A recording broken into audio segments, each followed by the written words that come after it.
Pangalawa, shine clearly as light in the world. Sabi sa Mateo 5:14-15, kayo ang ilaw ng sanlibutan. Ang isang lungsod na nakatayo sa ibabaw ng burol ay hindi maitatago. Walang tao nagsisindi ng ilaw at pagkatapos ay inilalagay iyon sa ilalim ng banga. Sa halip, inilalagay iyon sa talagang patungan upang matanglawan ang lahat ng nasa bahay. Again, sabi, kayo ang ilaw ng sanlibutan. The same thing. Sa pagiging asin natin, tayo din ay ilaw. Para tayong buwan, maliwanag ito sa gabi kahit walang sariling liwanag. Kasi nire-reflect lamang nito ang liwanag ng araw. Ganon din tayo.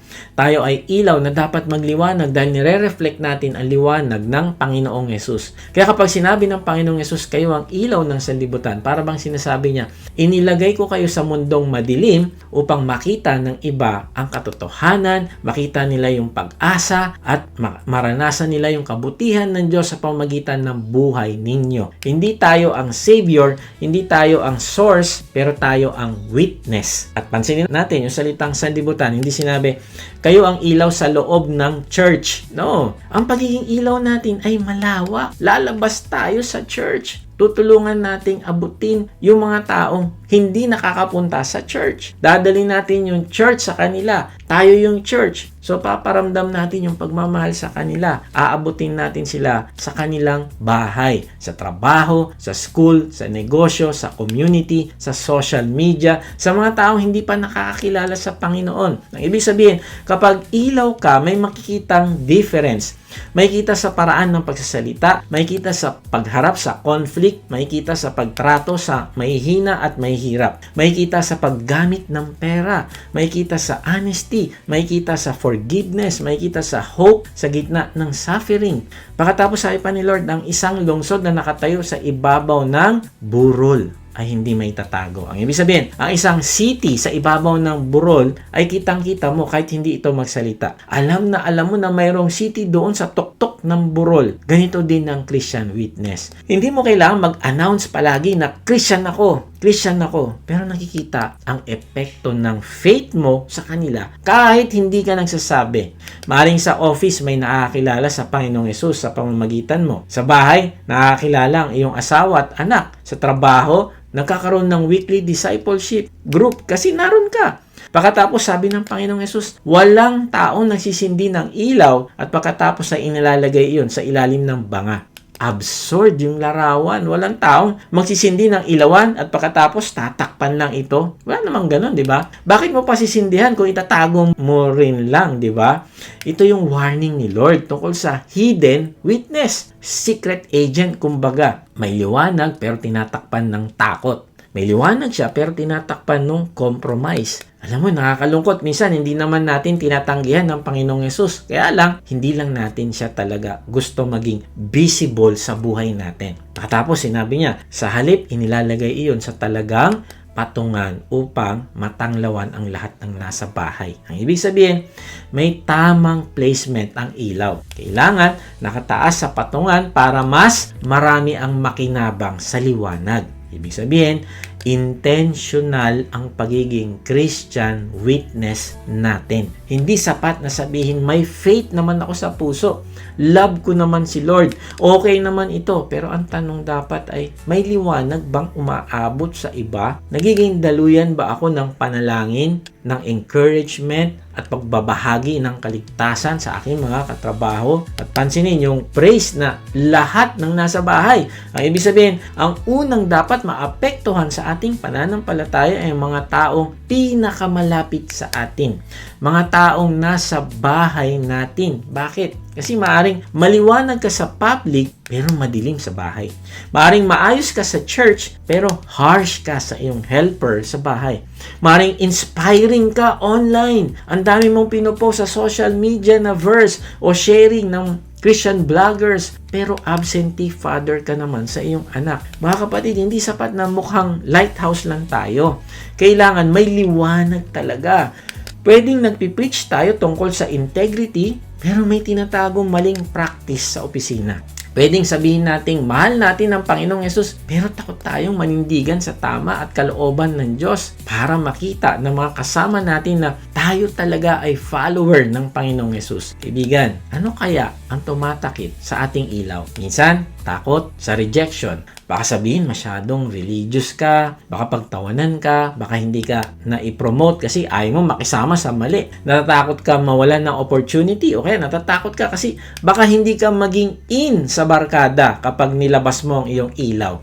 Minsan, ang tumatakip sa iyong ilaw ay private sin. Kapag may tinatagong kasalanan, natatakot tayong magsalita patungkol sa Diyos. Kasi, sasabihin nila, hindi consistent ang buhay mo sa sinasabi mo patungkol sa iyong paniniwala. Minsan kaya tinatago natin yung ilaw, gusto lang natin ng comfort. Ayaw natin ng inconvenience. Ayaw nating maabala. Ayaw nating magkaroon ng difficult conversation sa iba. Ayaw nating tanungin tayo tungkol sa faith natin kasi baka hindi natin masagot. Minsan, kaya natatakpan ng ating ilaw ay dahil may disappointment sa church.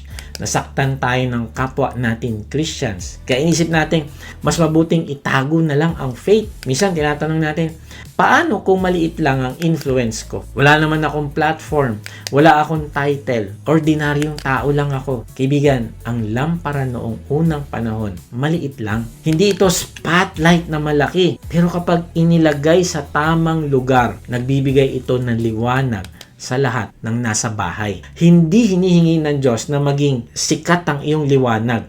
Ang hinihingi lang niya ay huwag mo itong itago. Maring ang liwanag mo ay makita sa simpleng paghingi ng tawad sa anak mo. Magpakumbaba ka. Maring makita ang pagtanggi mong mandaya. Maring makita sa pagtulong mo sa coworker na nahihirapan.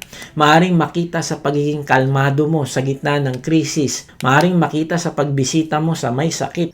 Maring makita sa pag-share mo ng hope na nasa Panginoong Yesus. Si Monica na taga North Africa ay may anak na nagngangalang Augustine.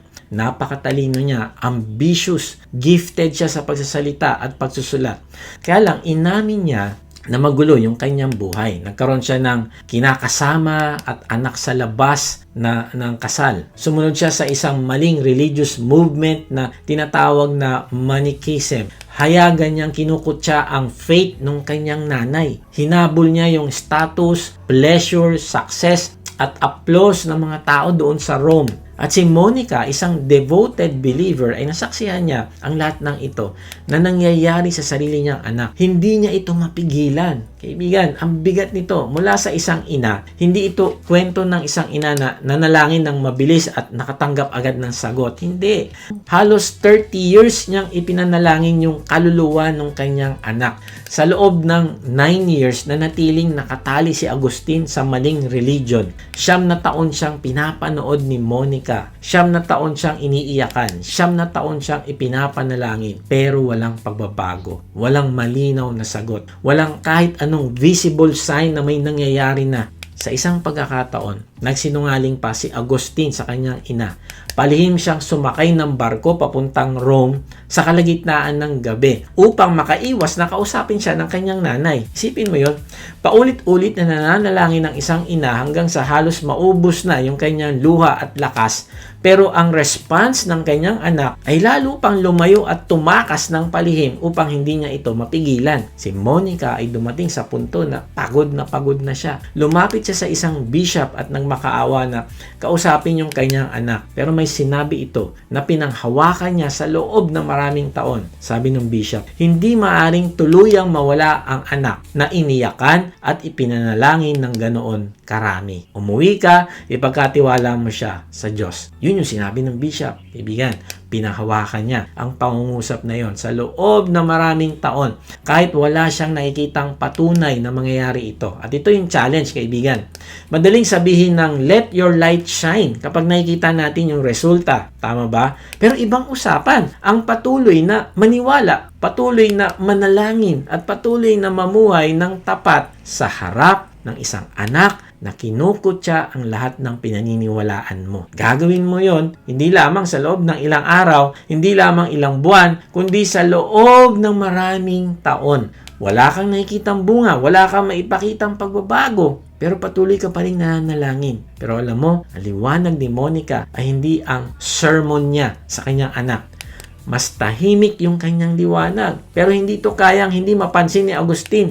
Kahit tumatakbo siya palayo rito, ang liwanag niya ay ang patuloy niyang pagtitiwala sa Diyos kahit parang walang nangyayari. Ito yung napapansin sa kanya ni Agustin. Isinulat mismo ni Agustin pagkalipas ng maraming taon na hinabol siya ng Diyos sa pamamagitan ng walang tigil na panalangin ng kanyang nanay. Kahit sa pinakamadilim na panahon ng kanyang buhay, hindi niya lubusang matakasan ang faith ng isang nanay na tumangging maniwala na wala ng pag-asa yung kanyang anak. Kaibigan, yan ang lungsod na nakatayo sa ibabaw ng burol. At dahil dito, isang araw habang nasa isang garden si Agustin sa Milan, may narinig siyang tinig ng isang bata at nagsabi, "Take up and read." Gumawa siya ng scripture at nagbasa ng isang passage mula sa Romans. At dito nabuksan yung kanyang puso. Sumuko siya sa Panginoong Hesus ng buong buo. Kalaunan, naging isa siya sa mga pinaka-maimpluwensyang Christian thinkers sa kasaysayan. Mahigit 16 taon na ang lumipas,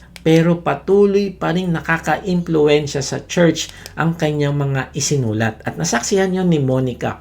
Nakita niya ang kanyang anak na binautismuhan. Ibigan, maaaring ikaw ay si Monica ngayon. May asawa kang kinukutya ang iyong faith. May anak kang lalaki na parang tumakbo na sa malayong lugar at ayaw nang sagutin ang iyong mga tawag. May anak kang babae na gumagawa ng mga desisyong paulit-ulit na sumisira sa puso mo.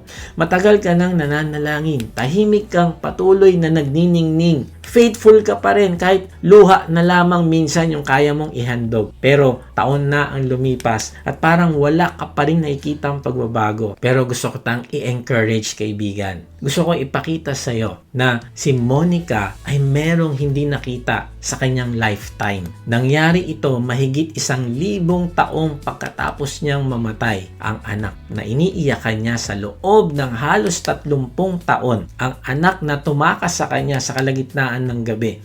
Ang anak na kumutya sa kanyang pananampalataya. Ang anak na nagsayang ng maraming taon sa maling relihiyon at paghahanap ng sariling kasiyahan ay nakakilala sa Panginoong Hesus at nagsulat tungkol sa grace ng Diyos, salvation, faith at kapangyarihan ng Diyos na magligtas. Pagkalipas ng mahigit 1,000 taon, isang German monk na nagngangalang Martin Luther ang nagbasa ng mga isinulat ni Agustin. Si Luther ay isang Augustinian monk. Malaki ang naging influence ni Agustin sa pagkaunawa niya tungkol sa salvation by grace at hindi sa sariling effort ng tao. At ang pagkaunawang iyon ay naging bahagi ng apoy na nagpasimula sa Protestant Reformation. Kasunod nito, ginamit din ni John Calvin ang maraming isinulat ni Agustin upang ipagtanggol ang katotohanan ang kaligtasan ay regalo ng Diyos mula simula hanggang katapusan.